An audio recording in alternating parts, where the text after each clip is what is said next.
Alhamdulillahirabbil alamin wa bihi nasta'inu ala umurid dunya waddin wassalatu wassalamu ala asyrafil anbiya'i wal mursalin nabiyina Muhammadin wa ala alihi wa man tabi'ahum bi ihsanin ila yaumiddin.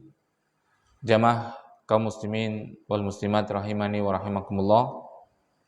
Alhamdulillah, pujian dan syukur kita haturkan kehadirat Allah Subhanahu wa taala atas semua nikmat yang telah Allah Subhanahu wa taala limpahkan pada kita, sehingga Allah Subhanahu wa taala masih memberikan kesempatan bagi kita untuk hidup di dunia yang singkat ini, untuk kita berbekal. Dan kita juga harus selalu mengingatkan pada diri kita pribadi bahwasanya ad-dunya daruz zar'i, dunia itu adalah negeri bertanam, wal akhiratu darul jaza, dan akhirat itu adalah hari pembalasan. Apa yang kita tanam sekarang, maka pasti, sekali lagi pasti, kita akan melihat dan memanennya, baik itu perbuatan baik kita ataupun perbuatan buruk kita. Wa may ya'mal mithqala dzarratin khairan yarah. Siapa saja yang melakukan seberat biji atom, biji zarah berupa kebaikan, pasti dia akan melihatnya kelak. Dan juga sebaliknya, wa may ya'mal mithqala dzarratin syarran yarah. Siapa saja yang melakukan sebesar biji zarah keburukan, pasti juga akan melihat balasannya. Makanya barakallahu fikum, kita diperintahkan oleh Allah Subhanahu wa taala untuk selalu mengingatkan diri dan juga kepada seluruh kaum muslimin dan muslimat lewat firman-Nya. Allah Subhanahu wa taala berfirman, wa tawassaw bil haqqi wa tawassaw bis sabr, dan saling menasihatilah kalian di dalam kebenaran dan di dalam kesabaran.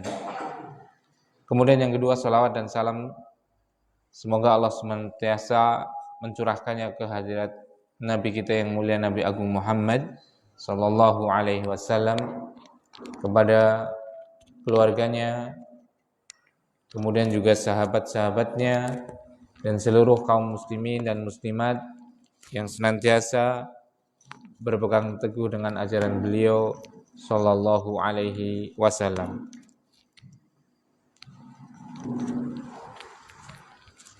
Nah, kita lanjutkan membaca sebuah kitab yang ditulis oleh Al-Imam An-Nawawi rahimahullah ta'ala, sebuah kitab yang sangat bermanfaat bagi kita, yaitu kitab Riyadhus Shalihin min kalami Sayyidil Mursalin, sampai pada bab bayanu kasrati turukil khairi, bab tentang penjelasan akan banyaknya jalan-jalan kebaikan.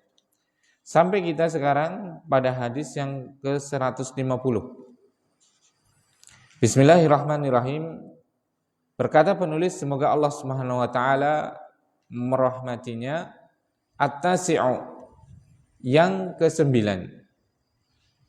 Anhu anin Nabi sallallahu alaihi wasallam, darinya, dari Nabi sallallahu alaihi wasallam, qal, beliau bersabda, al-imanu bid'un wa sab'una au bid'un wa sittuna syu'badan.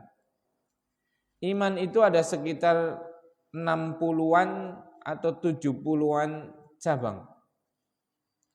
Fa afdaluha qaulu la ilaha illallah. Dan cabang keimanan yang paling afdol, paling mulia adalah ucapan la ilaha illallah. Wa adnaha imatatul adza anit tariqi. Dan cabang yang terendahnya adalah menyingkirkan gangguan dari jalan. Wal haya'u syu'batun minal iman. Dan rasa malu itu adalah termasuk cabang daripada keimanan. Al bid'u min salasatin ila tis'atin. Lafaz bid'ah adalah bilangan antara 3 sampai 9. Hadis yang ke-150 yang beliau, semoga Allah merahmati dan mengampuninya, diriwayatkan dari beliau anhu. Berarti ini dari hadis yang sebelumnya. Sebelumnya hadis dari siapa? Abu Hurairah radhiyallahu taala anhu. Anhu berarti di sini an Abi Hurairah radhiyallahu taala anhu. Jadi hadis-hadis sebelumnya memang menjelaskan apa? Penjelasan tentang banyaknya jalan-jalan untuk berbuat baik. Langsung contohnya dari Rasulullah SAW berupa hadis-hadisnya. Apa kemarin yang sudah kita baca di antara itu kan banyak sekali dari awal hadis-hadis ini beliau sallallahu alaihi wasallam mencontohkan langsung berbuat berupa apa? Jalan-jalan kebaikan. Apa kemarin misalnya? Ada yang ingat? Apa? Sedekah. Terus apa lagi? Melampiaskan syahwat ke tempat yang halal. Istighfar, takbir, tahmid, tahlil, itu kan? Membantu orang apa? Dalam kendaraannya, menyingkirkan apa? Duri di jalan dan lainnya, itu kan banyak sekali kemarin ya. Nah, sekarang dilanjutkan. Kata beliau sallallahu alaihi wasallam dalam hadis yang diriwayatkan oleh Imam Bukhari dan Muslim ini dari sahabat Abu Hurairah, beliau bersabda, iman itu ada sekitar 60-an atau 70-an cabang. Nah, dari sini kan iman kan berupa amal soleh. Nah, amal soleh ini, keimanan ini cabangnya sekitar 60-an sampai 70-an. Berarti di sini menunjukkan banyaknya apa? Cabang-cabang kebaikan yang berupa iman, seperti itu. Jadi sesuai dengan bab dari kitab ini, yaitu bab banyaknya jalan-jalan kebaikan. Nah, kemudian yang paling mulianya, cabang iman yang paling mulia adalah apa? La ilaha illallah. Itu cabang iman yang paling mulia. Kenapa kira-kira dia paling mulia? Banyak jawabannya ya. Di antaranya apa? Kenapa la ilaha illallah itu cabang iman paling mulia? Karena tauhid ya. Terus kira-kira apa? Kenapa dia yang paling mulia? Enggak sholat atau haji atau semua amalan itu kalah dengan la ilaha illallah? Jawabannya karena Allah satunya zat yang diibadahi. Ya bisa. Karena seluruh amalan, seluruh cabang iman yang lainnya selain la ilaha illallah itu tidak akan pernah dinilai kecuali orang tersebut sudah apa? Syahadat la ilaha illallah. Ya tidak. Itu kenapa la ilaha itu paling afdol, paling mulianya daripada cabang keimanan. Ya banyak kemuliaan la ilaha illallah banyak. Salah satunya kenapa dia yang paling mulia adalah karena apa? Seluruh kebaikan, seluruh cabang keimanan itu tidak akan pernah dianggap sebagai pahala kecuali harus di atas landasan la ilaha illallah. Itu. Orang sholat, orang zakat, orang puasa, orang haji, orang bangun pondok, orang bangun sekolah, orang menyantuni fakir miskin, seluruh kebaikan kalau dia belum mengucapkan la ilaha illallah, maka apa? Wa ja'alnahu haba'an mansura. Kami jadikan perbuatan baik yang luar biasa baik tadi haba'an mansura, seperti debu yang berterbangan. Enggak ada nilainya. Maksudnya nilai apa? Nilai pahala. Enggak ada sama sekali. Karena la ilaha illallah itu syarat sah diterimanya sebuah amal soleh. Makanya di sini dikatakan apa? Fa afdaluha qaulu la ilaha illallah. Maka yang paling afdal, paling mulia daripada apa? Cabang keimanan adalah la ilaha illallah. Maka kalimat la ilaha illallah atau kalimat tauhid ini harusnya adalah kalimat yang paling harus dipahamkan pada diri kita. Kemudian pada keluarga kita. Kemudian pada kaum muslimin, bahkan disampaikan kepada orang kafir sebagai bentuk dakwah. Kasihan loh, orang melakukan kebaikan, tapi dia belum melafadzkan la ilaha illallah, maka apa? Tidak dicatat kebaikan itu sebagai nilai pahala. Ya kalau balasan duniawi ya tetap dibalas seperti itu. Misalnya dia berjuang, ada orang kafir berjuang untuk apa? Memerdekakan negaranya. Ya dia dibalas sebagai tokoh pahlawan nasional misalnya. Seperti itu. Tapi dia tidak akan pernah mendapatkan apa? Nilai pahala di sisi Allah. Kenapa? Karena pahala itu kaitannya dengan apa? Iman, dengan tauhid, dengan mengakui Allah sebagai satu-satunya sesembahan yang ia sembah. Itu. Nah ini kan eman-eman kan? Orang kalau apa? Sudah banyak kebaikannya tapi tidak apa? La ilaha illallah, maka apa? Di akhiratnya tidak akan pernah masuk surga. Tidak akan pernah memiliki nilai pahala. Ya kasihan. Nah, ini menjawab keraguan yang kadang orang-orang misionaris atau orang-orang yang dia mau menancapkan keraguan pada kaum muslimin itu, loh, coba kalau seandainya ada orang Kristen atau orang Buddha, orang Hindu, dia nggak mabok, dia nggak zina, dia nggak korupsi, dia nggak apa, dia baik kepada sesamanya, nggak nyakitin orang, nggak apa orang seperti ini tetap masuk neraka? Kalau iya, ya Allah, zalim sekali. Apa salahnya dia seperti itu? Sering kita mendengarkan apa? Syubhat seperti itu. Iya tidak? Ya tetap jelas orang itu masuk apa? Neraka. Itu pasti sudah. Gak mungkin enggak. Pasti masuk neraka. Itu pasti. Kenapa? Karena surga dengan neraka. Orang dimasukkan surga, orang dimasukkan neraka. Itu yang mengizinkan cuma yang punya. Yang punya surga sama neraka siapa? Allah Subhanahu wa taala. Itu sudah. Nah, dia percaya dengan Allah tidak? Kalau percaya ya percaya ya dimasukkan nantilah. Kalau nggak percaya, nggak percaya kok. Makanya iman seperti itu.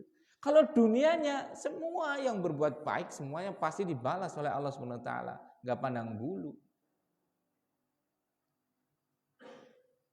Mau itu orang kafir, mau itu orang muslim, kalau dulu berjuang ikut memerdekakan negara Indonesia, maka dia tetap mendapatkan apa? Jasa sebagai pahlawan. Ya tidak? Pahlawan kan sebutan duniawi. Ya tidak? Barakallahu fikum. Tapi tetap di akhiratnya tetap apa? Neraka. Kenapa neraka? Loh, dia nggak mau mengimani kepada yang punya surga kok. Seperti itu. Ya masuk surga versinya dia, versinya agamanya dia. Ya mungkin, tapi surga versinya dia pasti neraka. Seperti itu. Barakallahu fikum. Jadi adil tidak Islam itu? Adil sekali. Iya kan? Seperti ya silakan, makanya nggak ada paksaan juga. Mau beriman, ya silakan, monggo. Nggak beriman, ya la ikroha fiddin, tidak ada paksaan dalam agama. Tapi semua nanti akan apa? Menyaksikan buah daripada apa? Perbuatannya di dunia. Kan enak, ya tidak? Islam itu seperti itu sebenarnya. Seperti itu. Monggo. Orang gelem sembahyang soreina. Al-Quran sudah diturunkan, isinya memerintahkan untuk sholat. Wa aqimus sholata wa atuz zakata. Kerjakan sholat, bayar zakat. Rasulullah SAW sudah diutus untuk apa? Menyampaikan sholat, mengajarkannya. Ya tidak? Rasulullah wafat, ada sahabatnya yang tetap mengajarkan sholat. Sahabat wafat, ada tabi'in wafat, ada tabi'ut tabi'in wafat, ada para ulama, para kiai, para ustadz yang sampai sekarang menyampaikan tata cara sholat. Enggak mau, ya enggak apa-apa, iya kan? Karena yang mau dan yang enggak mau itu semuanya akan apa? Mendapatkan apa? Balasannya. Itu. Nah, kembali ke sini. Iman itu ada sekitar 60-an atau 70-an cabang. Yang paling mulia, cabang yang paling tinggi, paling mulia adalah la ilaha illallah. Karena apa? Karena ini adalah apa? Asas pondasi yang seluruh amalan itu akan dinilai pahala. Kalau tidak ada la ilaha illallah, maka tidak ada kebaikan yang dinilai pahala. Dibalas tidak? Sekali lagi, dibalas tetap cuma balasan dunia. Apa itu la ilaha illallah? La ilaha illallah itu bukan yang diterjemahkan di umum itu. Itu kurang tepat itu dalam apa? Menerjemahkannya. Karena menerjemahkannya pakai chat GPT mungkin. Atau dulu nggak ada chat GPT mungkin dengan buka kamus itu. Itu penerjemahan dengan harfiah. Dengan harfiah itu per huruf aja tanpa memperhatikan grammar, tata bahasa. Padahal setiap bahasa itu memiliki tata bahasanya, ya tidak? Bahasa Indonesia ada tata bahasa Indonesia. Bahasa Inggris ada grammaticalnya. Bahasa Arab juga ada kaidahnya. Bahasa Jawa juga ada. Kalau kita menerjemahkan satu bahasa kepada bahasa lain tanpa memperhatikan tata bahasa, maka akan rusak. Contoh. Misalnya kita anak pernah diajarin oleh orang Sunda itu jadi salah itulah. Nggak usah diceritain karena itu. Ini contohnya saja misalnya ya. Misalnya ada orang belajar bahasa Jawa, tapi sama orang yang senangnya guyon, senangnya malah glewehan seperti itu. Jadi yang orang Jawa ini misalnya menyampaikan, jadi bahasa Jawa itu ada tata bahasanya, bahkan ada tata kramanya, ada unggah-ungguh. Kalau jenengan ada orang sepuh, orang tua itu menawarkan makanan, jenengan bilangnya harus beda. Jadi kalau ke orang tua bilangnya seperti ini, Pak, monggo mbaduk Pak, monggo mbaduk ya. Kalau sama anak kecil, Pak, Dek, monggo ndahar, monggo ndahar. Kira-kira kalau seperti itu gimana? Dikampleng gitu kan? Sama orang tua malah monggo mbak, baduk, monggo mbak, baduk. Walaupun baduk sama ndahar itu apa? Maknanya apa? Sama. Tapi secara tata bahasa itu rusak. Kalau apa? Badok itu untuk apa? Orang tua, iya kan? Walaupun misalnya bahasa Arabnya misalnya akala al-abbu ar-ruzza misalnya. Akala makan, bapak makan nasi. Diterjemahkan ke bahasa Jawa karena nggak tahu tata bahasa Jawa, akhirnya apa? Bapak badok sekul. Ya repot gitu kan? Karena apa? Menerjemahkan tidak dengan apa? Tata bahasanya. Akhirnya jadinya rusak. Sama. Tatkala menerjemahkan la ilaha illallah tanpa tata bahasa yang benar, nanti jadi rusak. Contoh ya. Terjemahan la ilaha illallah yang beredar di buku-buku pelajaran bahkan di masyarakat itu apa?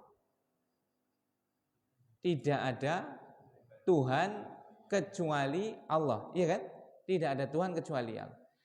Tidak ada Tuhan kecuali la, tidak ada. Ilaha Tuhan, illa kecuali Allah, kecuali Allah. Itu artinya. Karena arti di situ arti per huruf, tidak dengan tata bahasa Arab. Akhirnya diterjemahkan itu, la tidak ada, ilah Tuhan, illa kecuali Allah, Allah. Tidak ada Tuhan kecuali Allah. Maka itu salah itu sebenarnya. Bahkan salahnya bisa fatal sebenarnya.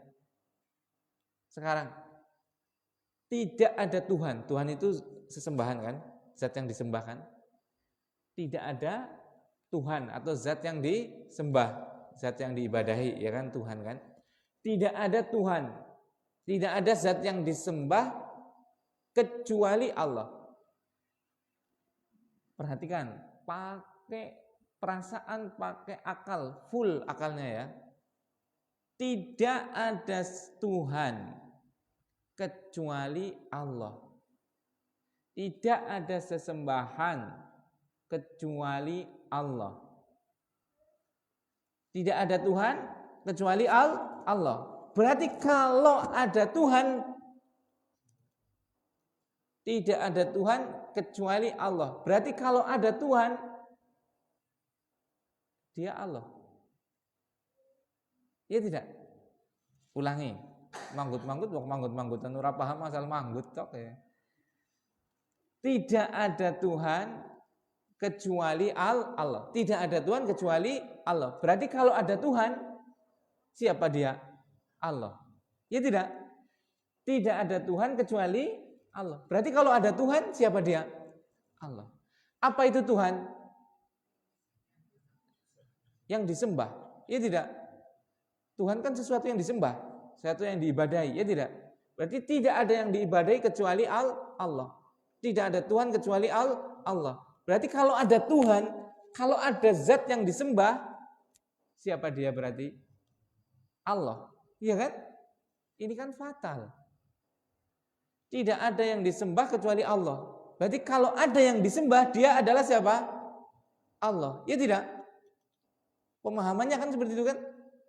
Kalau artinya diartikan seperti itu kan? Makanya itu arti yang salah. Nanti saya tunjukkan mana salahnya dan yang benar sempurna seperti apa nanti kita jelaskan. Padahal sesembahan atau Tuhan di dunia ini banyak atau satu? Banyak, iya kan? Zat yang disembah, diibadahi, itu banyak atau tidak? Banyak. Ada Yesus, ada Rohul Kudus, ada Yehowa, iya kan? Ada Tuhan Bapa, ada Tuhan Anak, ada patung, ada Nyi Loro Kidul, itu kan diibadahi, ya tidak? Berarti tidak ada yang diibadahi kecuali Allah. Berarti kalau yang diibadahi, dia adalah siapa? Allah. Fatal kan? Fatal enggak? Fatal sekali. Tidak ada Tuhan kecuali Allah. Berarti kalau ada Tuhan, dia adalah Allah. Makanya mereka mengaku ini Allah sebenarnya, tapi dalam wujud apa? Anak. Tuhan anak. Ini Allah sebenarnya dalam bentuk siwa. Ini Allah sebenarnya dalam bentuk Brahma. Ini Allah sebenarnya dalam bentuk Wisnu. Ada dewa pencipta, pemelihara, dan perusak. Kalau dalam agama Hindu. Ada dewa pencipta, terus dewa pemelihara, kemudian dewa perusak. Ini kalau Tuhannya 3 kayak gini, yang satu ya bentrok ya ikhwan. Yang pencipta sama yang pelihara pasti nggak pernah akur dengan yang siwa ini yang merusak, ya tidak? Lah gawe angel-angel, gawe menungsa angel-angel malah dirusak sih kepriwe. Wis lagi diopeni, lagi dijaga malah ora karik. Ya tidak? Itu salah itu. Salah dari apa? Awalnya dari penerjemahan yang tidak pakai gramatikal. Tidak pakai tata bahasa. Harusnya apa? Coba semua yang pernah belajar nahwu pasti paham. La, yang paham ya alhamdulillah, nggak paham ya pura-puranya paham sih nggak apa-apa lah ya, seperti itu. Biar kelihatan agak ilmiah gitu ya. Tapi harusnya paham itu. Ini intinya tadi kok. Intinya amal soleh itu dicatat sebagai pahala itu harus kita tahu la ilaha illallah. Wa afdaluha qaulu la ilaha illallah tadi kan. La itu adalah la nafiyah lil jins. La itu yang menafikan, meniadakan seluruhnya. Dan dia itu saudaranya inna. Saudaranya inna. Nah, inna nanti butuh isim, pokok kalimat, dan butuh khobarnya yang menerangkan pokoknya. Tapi paham apa ya? Jadi inna dan saudaranya itu nanti butuh pokok pemberitaan. Hal pokok yang akan diberitakan itu istilahnya dalam nahwu itu namanya isim inna. Dan harus ada yang memberitakan pokok ini. Memberitakannya, itu namanya khobar inna. Nah di sini ada la. Amalannya nanti menasobkan isimnya. Makanya setelah la itu nanti dibaca fathah itu, dibaca nasob.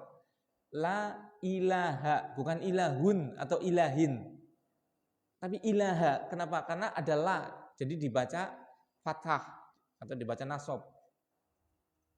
Nah itu, jadi, untuk jadi pewaris nabi, kiai atau ustadz itu abot loh.